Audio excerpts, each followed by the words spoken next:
Сухой, Дина Фукаат, Бетундел, Твашкар, 2000 квадратных метров помещений предложили для того Минздрава. Поддержка и взаимовыручка в борьбе с пандемией коронавируса. Какую помощь врачам предложил руководитель представительства Ассоциации исламского бизнеса Ингушетии? После подачи заявления заявитель получит уведомление о принятом решении. После того, как он получит уведомление о принятом решении, в течение 3 рабочих дней он получит выплату. О форме «Сидя дома», порядок начисления ежемесячных выплат на детей до 3 лет и как оформить заявление через интернет. Подробная инструкция в нашем выпуске. Вот эта синяя линия, которую мы провели, это как бы оградительная линия, до которой покупатель должен дойти, остановиться. Маска, перчатки, чистые руки и дистанция. Соблюдают ли антикоронавирусные меры в продуктовых магазинах региона?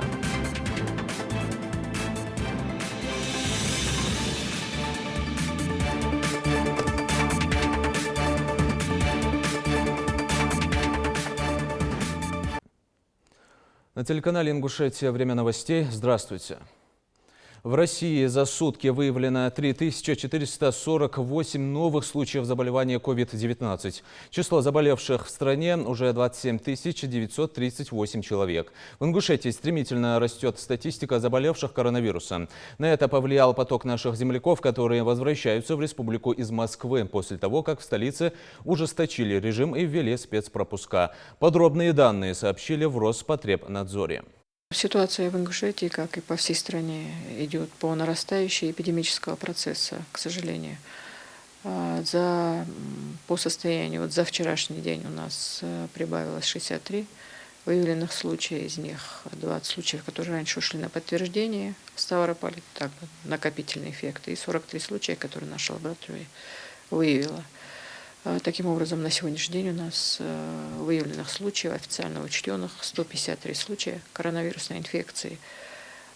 Большая часть из них протекает в легкой форме, но и количество госпитализированных у нас в последние дни тоже резко возросло, и, к сожалению, идет большое количество пневмоний и тяжелых форм инфекции. Под домашней самоизоляцией на наблюдении находится 531 человек. В это число у нас входят те люди, которые приехали из других регионов, в основном это Москва, Санкт-Петербург. Этих людей мы встречаем на вокзале, стараемся сразу вручить им постановление, чтобы потом не разыскивать, потому что поиски бывают достаточно затруднительны. И разъясняем требования о том, чтобы они в течение 2 недель в своих домашних условиях самоизолировались и находились под наблюдением медицинского персонала территориальных медицинских организаций, чтобы не пропустить момент начала заболевания, какого-то продромального периода, когда повышается температура тела, и человек должен обратиться в медицинскую организацию. Уважаемые сограждане, хотелось бы обратиться еще раз, поскольку ситуация у нас достаточно напряженная, и, к сожалению, в ближайшие дни, в ближайшие, во всяком случае, 2 недели прогнозируется подъем эпидемиологической, скажем так, напряженности по коронавирусной инфекции. И, соответственно, будет подъем заболеваемости. Хотелось бы еще раз убедительно попросить сограждан о том, чтобы все мы были более внимательны к своему здоровью, чтобы мы соблюдали все требования гигиенической безопасности. Все то, что рекомендуется и санитарными врачами, и вашими территориальными медиками, это простые рекомендации, которые, в общем-то, несложно выполнить. Но выполняя эти простые рекомендации, вы нанесете большую пользу и себе, и своему здоровью, и обществу, всему нашему обществу. Немножко отодвинуть, сгладить течение эпидемического процесса, сделать так, чтобы не было у нас тяжелых больных, сделать так, чтобы не было массового поступления больных в клиники, сделать так, чтобы меньше наши врачи были инфицированы. Все это в наших с вами руках. Поэтому еще раз хотелось бы попросить вас, будьте внимательны и к своему здоровью, и к здоровью окружающих людей, особенно старшего поколения. Большой прирост числа людей, которые заболели коронавирусом в Ингушетии, где только за последние сутки выявлено 63 новых случая заболевания, в том числе обусловлен высокой плотностью населения в Ингушетии. Об этом в ходе заседания регионального оперативного штаба по предупреждению завоза и распространения новой коронавирусной инфекции сказал глава республики Махмуд Али Калиматов. По данным оперштаба региона, по состоянию на 16 апреля в республике 63 новых случаев заражения коронавирусом. В общем, в регионе инфицированы 153 человека, большая часть которых госпитализирована. Как пояснил руководитель Роспотребнадзора по республике Борис Камурзоев, резкий скачок случаев заболевания также связан с увеличением количества проводимых скрининговых исследований и, как следствие, повышение выявляемости заболевания. Тем не менее, основным фактором участники совещания назвали низкий уровень самодисциплины среди населения, а также наличие все еще сомневающихся в существовании коронавируса. Согласно заявлению главы Ингушетии, отсутствие веры в серьезность эпидемиологической ситуации не освободит граждан, распространяющих ложные сведения, от ответственности.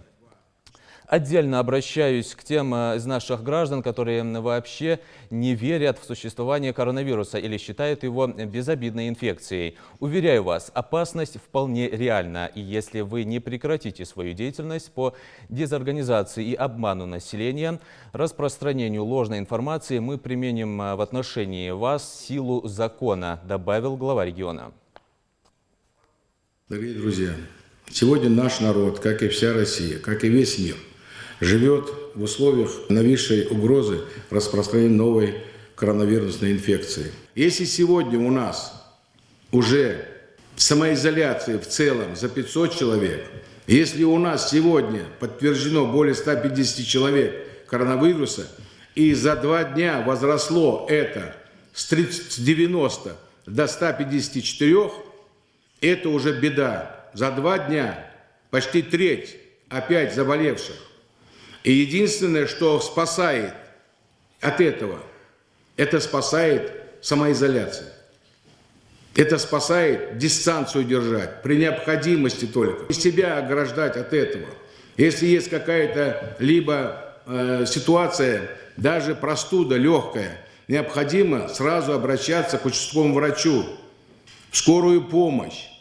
Вы должны это понимать, это уже не шутки. В этих непростых условиях, спасая здоровье и жизнь людей, напряженно трудятся наши врачи, медсестры и весь персонал медицинского учреждения, которым я выражаю искреннюю благодарность. Слов признательности заслуживают волонтеры, студенты и, самое главное, простые инициативные граждане. А тем людям, которые в разных сетях высказывают мнение, подтвердите нам это, мы знаем это, не знаем. Я хотел бы им сказать одну вещь. Вы понимаете, что это вирус, который еще назван только. Вакцины против него нет. И наша страна, и весь мир старается выработать эту вакцину. И тогда будет понятно, когда у нас будет вакцина, а она уже на пробы через неделю пойдет. И в других странах вырабатывается эта вакцина. Тогда будет все понятно. Но сегодня не говорите ложные вещи. Не надо это распространять.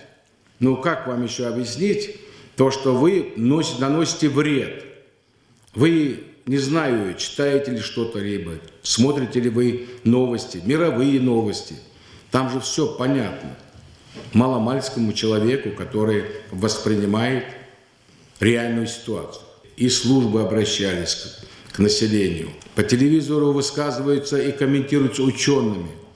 Но придите, самый пик сейчас у нас. Для нас каждая жертва – это огромная утрата. Поэтому призываю всех жителей республики с пониманием отнестись к установленным ограничениям, строго исполнять рекомендации, оставаться дома. Думаю и полагаюсь на ваше благоразумие и, наоборот, помощь ваша будет в том, что вы, если будете изолировать себя, беречь себя, родных, близких, особенно наших старших, дедушек, бабушек наших, матерей наших, друзей наших, да и детей наших. Дала муч амалор долдвой. О сложившейся эпидемиологической ситуации в регионе Махмуд Али Калиматов рассказал и в интервью телеканалу «Россия-24». Ингушетии Махмуд Али Калиматов. Махмуд Али Макшарипович, приветствуем вас. Добрый день, Дмитрий, добрый день.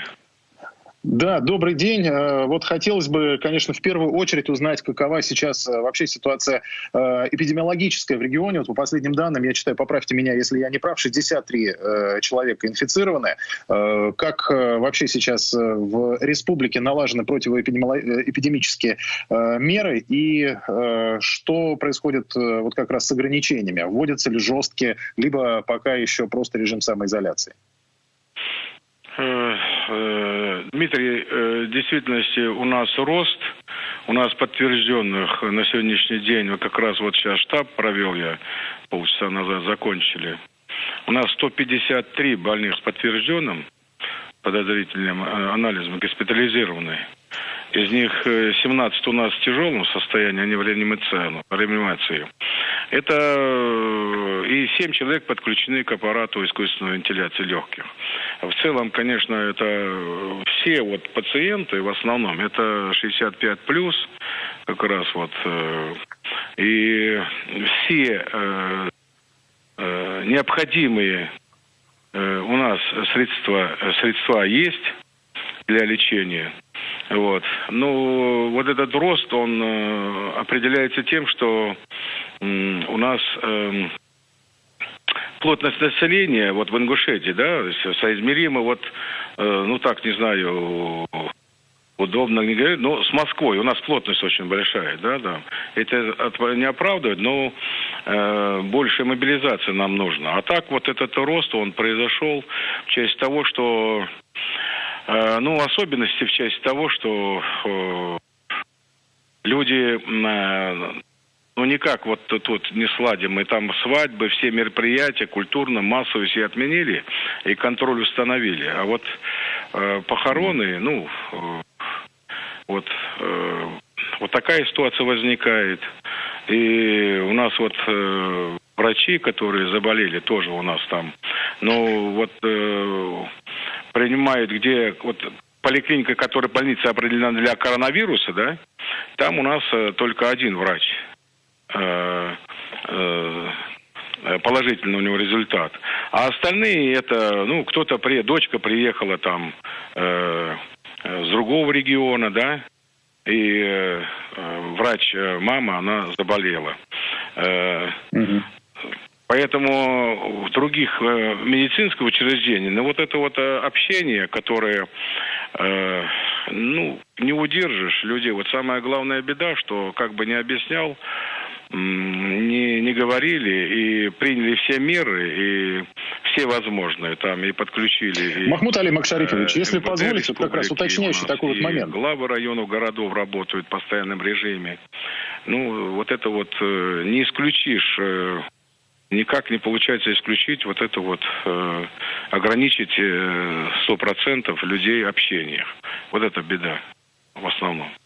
Махмуд Али Макшарипович, вот один такой вот уточняющий момент, да, вот вы в курсе, что в Москве сейчас введены более жесткие меры, да, введена строгая пропускная система для автомобилистов, для людей, которые пользуются общественным транспортом, и вообще для людей, которые должны соблюдать принципы самоизоляции. Вот эти жесткие меры, они последовали за тем, что те предыдущие меры, такие более легкого характера, они некоторыми людьми не выполнялись. Планируется ли в республике ужесточить меры в связи с этим? Мы ужесточили. Вот у нас столица Магаз, мы принимали меры там, чтобы вообще закрыть это. Второе, усиленные патрули совместно с Росгвардией определили, что они теперь... У нас основной город и район. Это город Назрань и Назрановский район. Там самое большое население, районный город, там более 20 тысяч. И 70% вот этих заболевших, это вот город и район Назрановский дали. Поэтому вот там мы усилили и участковую службу, которая определяет и проверяет все. Закрыли все промтоварные, понятно, там, кроме как продовольственные. И вот сейчас вышли уже постоянно патрулируют, значит, МВД, Росгвардия, обеспечены они тоже достаточными средствами защитными. И вот, а в основном у нас тут федеральная трасса, естественно, она у нас свободна. Аэропорт у нас, самолет до 26-го включительно у нас его не будет. Вот. Единственное, у нас тут 2 раза в неделю поезд приходит. Ну вот вчера прибыли,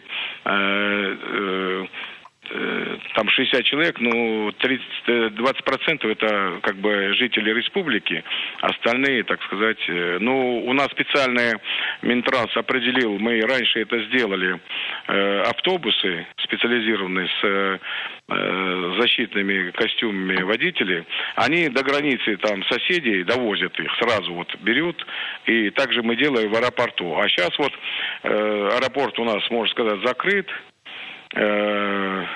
Все передвижные и переходящие из одного там города, населенного пункта в другой, там контроль установлен, и применительные меры, и сегодня вот на штабе обсуждали, и твердо установили, чтобы меры принимали и Роспотребнадзор, и которые направляют постановление в МВД, и там принимаются меры к тем нарушителям, которые... Да, Махмуд Али Макшарипович, все, у нас все да, вот возможные время, меры, к сожалению, формат, ограничено. который задан, мы его выполняем и ужесточаем меры. Мероприятия в честь Дня Победы в этом году перенесены. Об этом заявил Владимир Путин во время совещания в режиме видеоконференции. Праздник Великой Победы в России самый главный. Подготовка к нему шла давно. По словам президента, и главный парад на Красной площади, и марш Бессмертного полка обязательно состоятся в 2020 году, который объявлен Годом памяти и славы. Но в этом году он пройдет не 9 мая, а позже. Чиновники, бизнесмены, волонтеры, активисты и даже дети. Все мы едины перед опасным врагом под названием коронавирус. Лишь поддержка, помощь и взаимовыручка способны сделать ярче свет в конце пандемии. Главную роль в борьбе с COVID-19 играют медики. Им оказывается содействие как со стороны властей, так и меценатов. А руководитель представительства Международной ассоциации исламского бизнеса Ингушетии Магомед Муталиев готов предоставить помещение для лечения больных коронавирусом. О благородной инициативе Светлана Томова. В этой сложной эпидемиологической ситуации ингуши объединяются и помогают всем, чем могут. Одни покупают продукты питания, раздают в малоимущие и многодетные семьи, а другие предоставляют помещения для больных коронавирусной инфекцией. Одним из тех, кто готов оказать помощь, является и Магомед Муталиев. В его собственности имеется помещение общей площадью в несколько тысяч квадратных метров. При первой же необходимости он готов его предоставить. Унхой Хардина Букаат Бетундел Твашкар 2000 квадратных метров помещений предложили для того Минздрава Ингушетии. Помимо этого, Магомед ежедневно отправляет бесплатно специально приготовленный бездрожжевой хлеб в республиканскую клиническую больницу для врачей и пациентов медучреждения.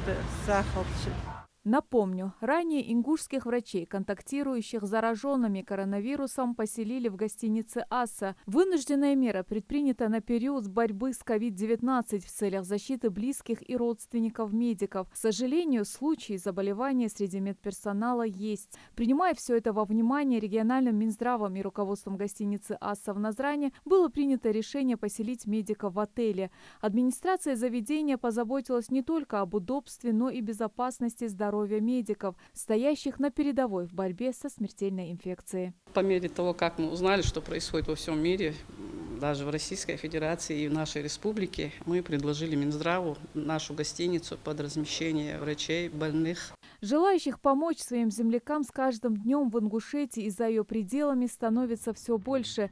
Но беречься от этой чумы 21 века необходимо всем вместе, сообща. Напомню, на сегодняшний день на территории Ингушетии подтверждено 153 случая заболевания COVID-19. Умерло 2 человека, выздоровел 1. Светлана Томова, Новости 24. Очистные сооружения Назрановского района заработали. Канализационный коллектор, который проходит через территорию Гамурзиева, вышел из строя неделю назад. Из-за сгоревшего насоса канализационные стоки сливались в реку Назранка. Главой региона было дано поручение в срочном порядке устранить проблему. Вот с утра начальник участка, замглавы города и я занимались этим проблемой. Сегодня мы заменили насосную станцию, это полностью поставили новое оборудование, и проблему стоков на сегодняшний день уже мы решили. Насосы часто сгорают из-за того, что столб, который он поднимает на уровень 16-18 метров. Когда такие столбы насоса давления постоянно под напряжением насоса стоят, и они сгорают.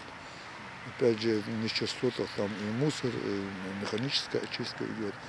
Вот такого рода там характера техническое решение нужно принять, и мы его примем.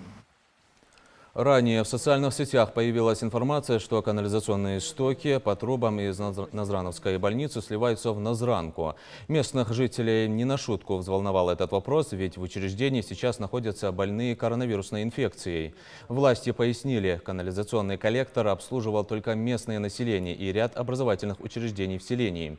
На период аварии, как объяснили представители администрации, в реку стекались канализационные стоки, сливаемые местными жителями из университетского корпуса и ряда других объектов, но не Назрановской больницы. Назрановская больница, там свой очистной модуль, оттуда нечистоты оттуда сюда не ведут. Здесь особенность какая? Дело в том, что согласно даже ландшафту мы видим, что уровень перепада здесь разный. То есть само очистное сооружение находится наверху, нежели чем сама труба. Это нижняя труба, которая идет с той высоты. И для него, для перекачки в очистное сооружение поставлено так называемое оборудование КНС. Но технически он называется КНС. И на этом КНСе он и сгорел, этот насос, что создало аварийную ситуацию, которая идет далее нижний колодец, где идет аварийный сброс. Он по аварийному сбросу пошел, и на данный момент сегодня все вопросы решены. Не нарушая режим самоизоляции, можно оформить и ежемесячные выплаты на детей до 3 лет в размере 5000 рублей. Такая мера господдержки оказывается семьям, имеющим право на материнский капитал. Перечень поручений был подписан президентом России Владимиром Путиным по итогам обращения к населению в связи с пандемией коронавируса. Это как социальные, так и экономические меры поддержки населения. Подробно остановимся на детских выплатах. Как правильно оформить заявление, не выходя из дома, почему для регистрации нельзя передавать личные данные посредникам. Пошаговые действия в репортаже Зелимхана Калоева. Делают деньги на ровном месте. Те, кто привык наживаться за чужой счет, начали предлагать свои услуги в интернете. За 500 или 1000 рублей они готовы оформить заявление вместо вас. Для этого просят прислать свои данные, которые третьим лицам передаваться ни в коем случае не должны. Во-первых, это противозаконно. Во-вторых, вас потом может поджидать сюрприз вплоть до случайно оформленного кредита. Ну а что самое главное, отправить это заявление очень просто. И здесь не нужны посредники. Для этого вам потребуется максимум 5 минут, компьютер с выходом в интернет, паспорт и СНИЛС. Для начала необходимо в поисковике браузера, компьютера или телефона ввести госуслуги, перейти на сайт и зарегистрироваться. Необходимо заполнить персональные данные. Сразу после кликаем на кнопку «Зарегистрироваться». Далее на номер телефона или почты, в зависимости от того, что мы указали, придет код подтверждения. Его вбиваем в графу и сразу кликаем на вкладку «Продолжить». Далее необходимо установить пароль, который нужно запомнить. Его мы в последующем будем использовать для входа в личный кабинет.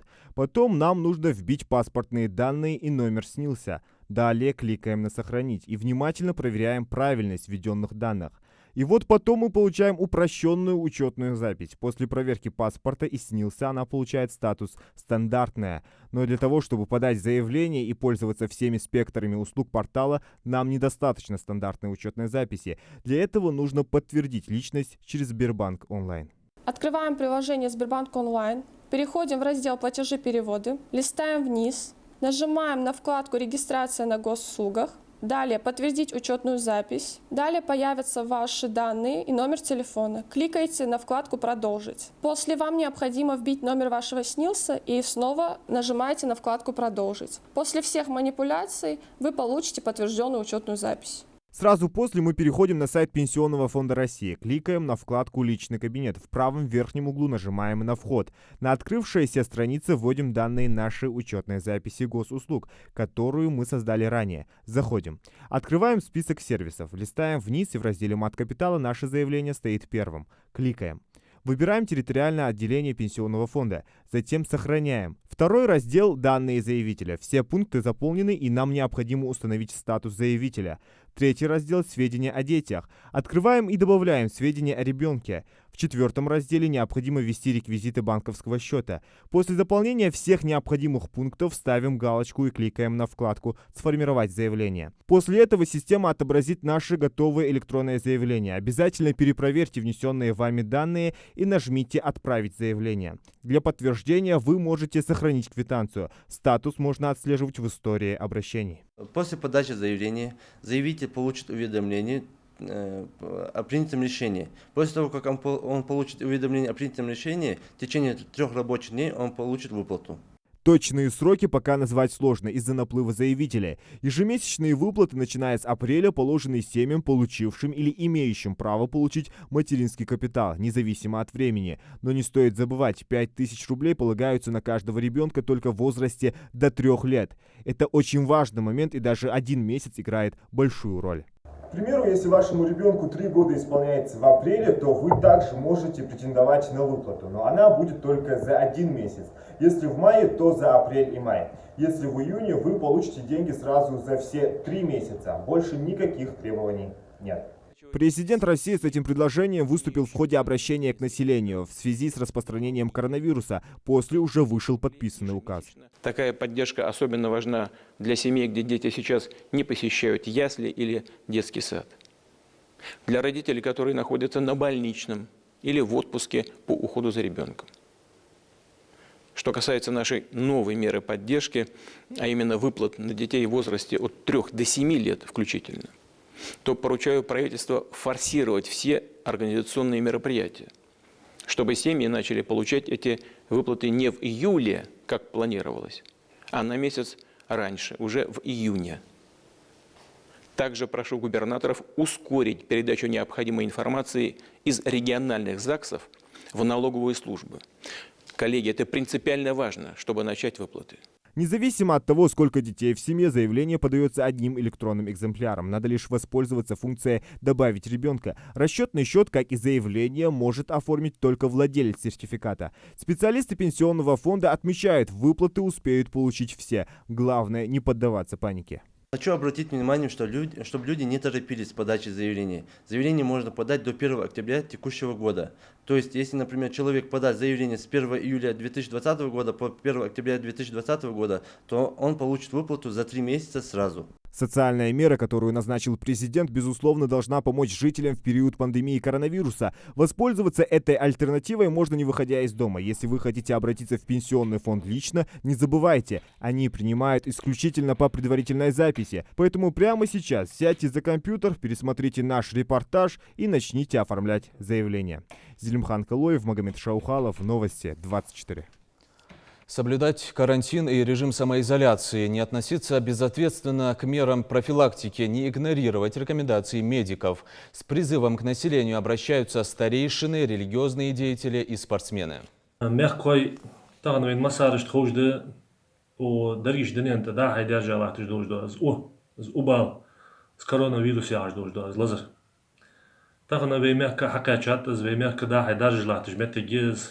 Сюда с дегар куддар мех кошки, бокола с убалах, цулазра лордалар.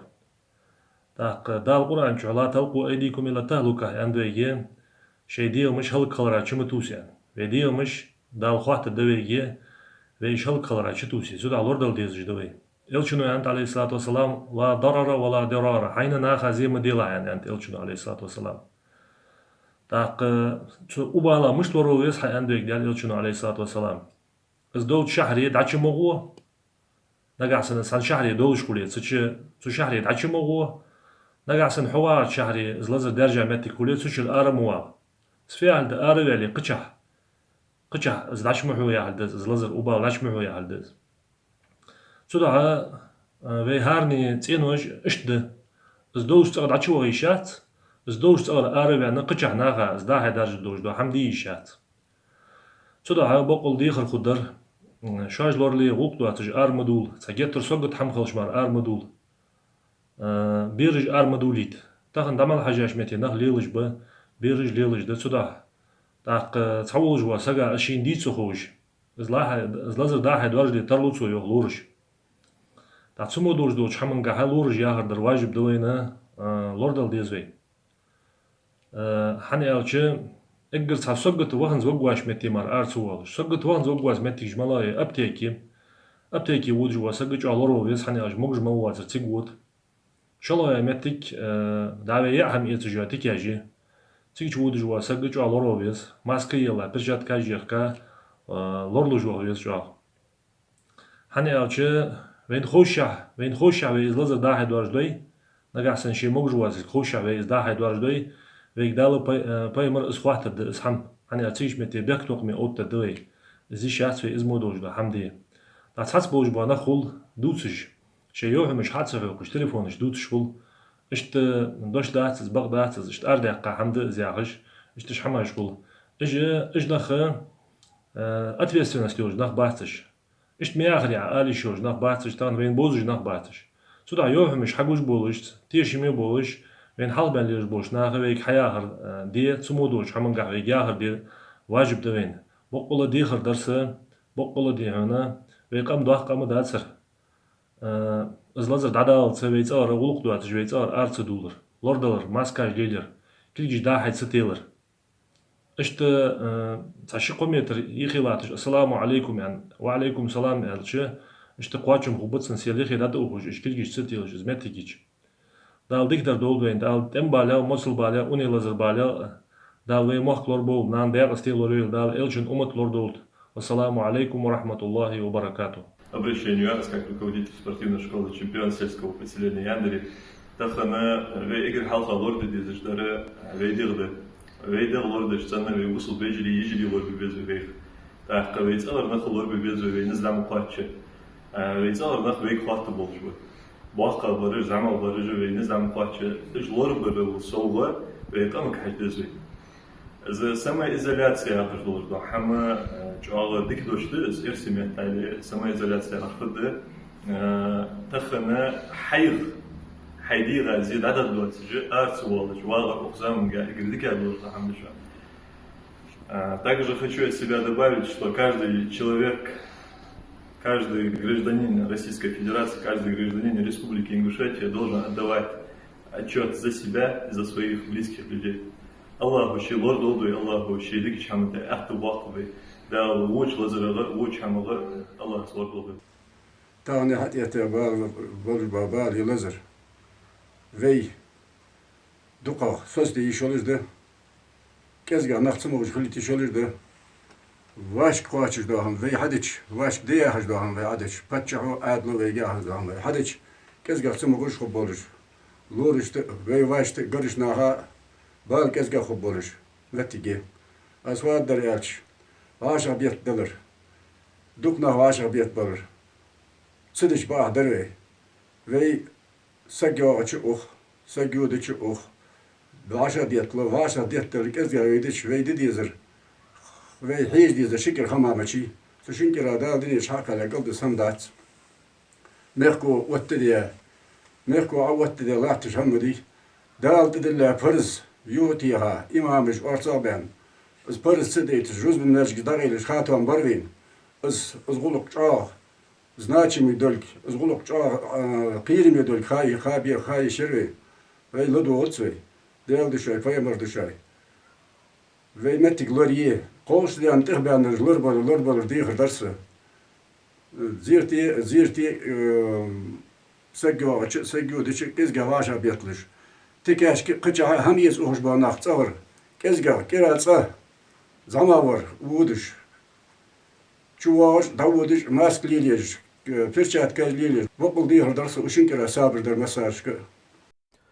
Ограничение количества людей на свадебных и похоронных процессиях из-за угрозы заражения коронавирусной инфекцией. Этот вопрос поднимали на встрече представителей Назрановской районной администрации с общественными и религиозными деятелями селения Икажево. Местные власти попросили старейшин довести до жителей села всю важность домашней изоляции.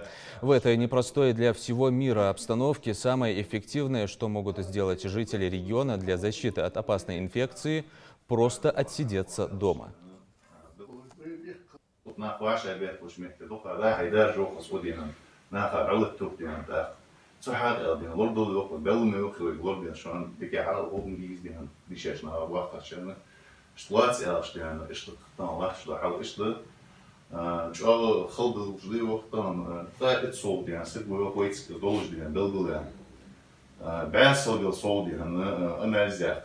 дедакция шындык болжы хетра должды анализа каморты геден вышло уже духа даже как екерли ханжу хакуа кереден игцейза хакугия шлакчу ден дух адма даже дуа постен так лорд лоргер на цода макя да хайцы даже состех бандацу.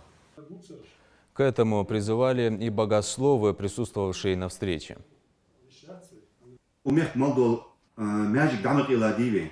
دال پرز داد دول روز بلامس سدیش جماعتا وعش سدیح لوجه داغج مدیوی داخل دال پرز داد دول روز بلامس سدیش و داغش خوچه وین احدر اجه یاغش یودش اج محتیگش که نخ وعش بهتر ساعدش اج نخ وعش بهتر وی یاغش یودش جو محتیگش تحت تشوجه و هنس عطا هشکه نخ نیش تقول لازم جو ده هذا شاهد جو موتيك إذا تحت التشولج ده ير لازم عدالت نجح سنة جتر ساعة صلوج نجح سنة سك أجوتي ده دي حادثة مسكج نخشوح بو إنسان ده عدم شو تحت هتصوح ساعة صلوج ده دار عندني ده دي خردرج آخ صار صار باغر شوي أروال جتر حشت خوش مار أرسوالر شين ده هم يت أروالر يه أبتكي وخري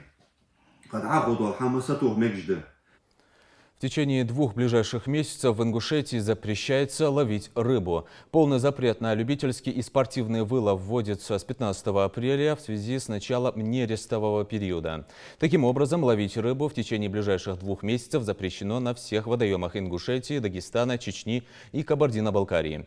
В Северокавказском территориальном управлении Росрыболовства предупредили, что во время нерестового периода будут регулярно проводиться рейдовые мероприятия по водоемам всех 5 республик. За несоблюдение указанного запрета нарушителям может грозить как административная, так и уголовная ответственность. Они круглосуточно дежурят, первыми приходят на помощь больным, а в период пандемии вынуждены носить противочумные костюмы. Их работа стратегически важная. Врачи скорой помощи сейчас трудятся больше обычного. Находясь на передовой в борьбе с COVID-19, лицом к лицу сталкиваясь с вирусом, медики рискуют своим здоровьем и жизнью, но остаются верными клятве Гиппократа. О работе карет скорой медицинской помощи репортаж Зелимхана Калоева.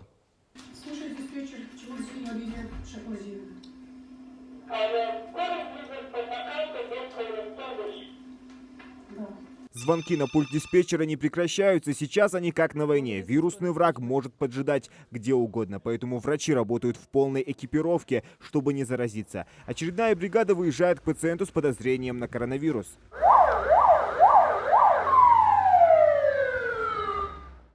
Скорая изнутри. Круглосуточно автомобили неотложки выезжают по самым разным вызовам. Бригады спешат, чтобы оказать квалифицированную помощь человеку, попавшему в критическую ситуацию. Врачи в это непростое для всех время просят объективно описывать ситуацию по телефону.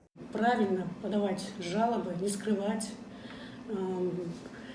Если вы подаете вызов, говорите, что у нас давление артериальное, мы выезжаем, там и кашель, и температура. Перечение в горле, все признаки простудного заболевания, это нам усугубляет выставление диагноза. Вот поэтому еще раз очень большая просьба правильно подавать жалобы. При правильном собранном анамнезе это 90% диагноз. Ранняя диагностика – это раннее лечение и благоприятный исход. Спасти любой ценой. Работа, где время – главный союзник. От оперативности службы скорой помощи напрямую зависит судьба обратившихся. Все действия рассчитаны поминутно. Если у вас температура и вы почувствовали симптомы коронавируса, не выходите из комнаты и незамедлительно звоните медикам. COVID-19 – острая респираторная вирусная инфекция с преимущественным поражением легких. Может вызывать от легкой формы острой респираторной вирусной инфекции до тяжелого острого респираторного синдрома. Клинически проявляется в виде кашля, повышения температуры, озноба, одышки и затрудненного дыхания. Также может наблюдаться потеря ощущения вкуса и запаха. Если вы почувствовали какие-либо из этих симптомов, не надо паниковать, определитесь, что вас беспокоит, и вызовите скорую помощь. Наша бригада выйдет в скором порядке и окажет вам необходимую помощь. Если потребуется, доставит вас в больницу. Неотложные и фельдшерские, врачебные и акушерские бригады спешат на помощь больным. В эти дни медики – настоящие супергерои, которые работают для нас с вами. Остаться дома и поберечь себя не просто доброе пожелание, это необходимость, если не хотите увидеть войну с инфекцией изнутри, из больничной палаты. Не все поняли это сразу. Когда нерабочие дни только были объявлены, многие решили, что это каникулы. Можно гулять, собираться компаниями. Отчасти поэтому сегодня работникам скорой помощи приходится нелегко. Если в обычные дни они принимали до 140 звонков, то сейчас количество обращений увеличилось до 200. Зелимхан Калоев, Новости 24. Рособорнадзор и Минпросвещения России подготовили новое расписание проведения государственной итоговой аттестации для девятиклассников. В соответствии с ним основные и выпускные государственные экзамены в этом году пройдут с 8 июня по 31 июля. Региональные органы исполнительной власти, а также учредители заграншкол могут сами определить основные и резервные сроки проведения экзаменов по русскому языку и математике в рамках этого периода. ОГЭ по предметам по выбору в этом году проводится не будет. Участники экзаменов, не прошедшие ОГЭ и ГВЭ или получившие неудовлетворительные результаты, смогут пересдать их в сентябре. Баркалшан. Флешмоб с таким названием запустили школьники Ингушетии. Акция объявлена Минобром республики в поддержку медперсонала и добровольцев, которые сегодня находятся на передовой линии борьбы с новой коронавирусной инфекцией. Отблагодарить медицинских работников и всех, кто причастен к прекращению угрозы распространения вируса, может каждый желающий. Для участия в проекте необходимо либо записать стихотворение про врачей и волонтеров и их ответственную работу, либо сделать рисунок на эту тему. После этого разместить на своей странице в Инстаграм с хэштегом «Баркалшан». За сутки с момента запуска эстафету поддержали десятки школьников. Слава, слава докторам, санитарам, фельдшерам, всем медсестрам, окулистам, акушерам, протезистам, стоматологам и лорам, славу мы поем всем хором. Даже если кто здоров, жизнь ведь значит докторов. Баркалшан, врачи Ингушетии! Полная самоизоляция, никаких контактов, частое мытье рук, ношение перчаток и масок. Главные рекомендации медиков остаются прежними. В период карантина работают лишь продуктовые магазины и аптеки. Дистанцию должны соблюдать продавец и покупатель. По возможности использовать безналичную форму оплаты. Чтобы не подхватить вирус, в некоторых магазинах региона специальной разметкой разграничивают минимальную дистанцию. Как это действует на практике, выясняла Хава Гагиева. Тщательная дезинфекция каждые 2 часа, как мера профилактики и защиты от опасного вируса. Правилами здесь никто не пренебрегает. Протирать дезсредствами – обязанность продавца. Сейчас и новый способ защиты – линия для соблюдения дистанции. Правда, некоторые и их игнорируют. Вот эта синяя линия, которую мы провели, это как бы оградительная линия, до которой покупатель должен дойти, остановиться. И потом он мне говорит свой заказ, я положу там в пакет, что ему надо, посчитаю. И уже при расчете, конечно, он, наверное, сможет подойти. Но обычно у нас так происходит. При расчете он подходит, я чуть отхожу в целях своей же безопасности. Рассчитывается, уходит. Естественно, линию нарушают, ее строго никто не соблюдает, сами понимаете. Держи дистанцию – призыв для всех. Наименьшее правило, которым мы можем воспользоваться. Важность таких мелочей неоспорима. Однако меры предосторожности в первую очередь должны соблюдать сами работники. Теперь их униформу обязательно дополняют защитные маски и перчатки. Что касается покупателей, то в последнее время все больше людей переходят на безмасочный режим. Все буквально убегают от ответа на вопрос, почему не носят маску. Впрочем, как и от самой камеры. Аптеки не было маски. Уже все закупили. А если вот дома делать с марлей? Не надо мне, не надо ничего. Хозяйственным мылом купаемся. А почему вы без маски? Маски у меня пока нет, я не взяла. Соблюдают все необходимые меры безопасности, как убедилась наша съемочная группа и в следующем продуктовом магазине. Ежедневные проверки магазинов нашего телеканала на наличие средств индивидуальной защиты не прошли напрасно. Так, например, в этом магазине при желании можно обработать руки антисептиком. Это позволит не только защитить себя, но и окружающих. Администрация этого маркета заранее позаботилась о безопасности как посетителей, так и своих сотрудников. Маски мы меняем в день 3 раза. Перчатки тоже нам выдают на несколько раз пользования, потому что они и пачкаются, и рвутся.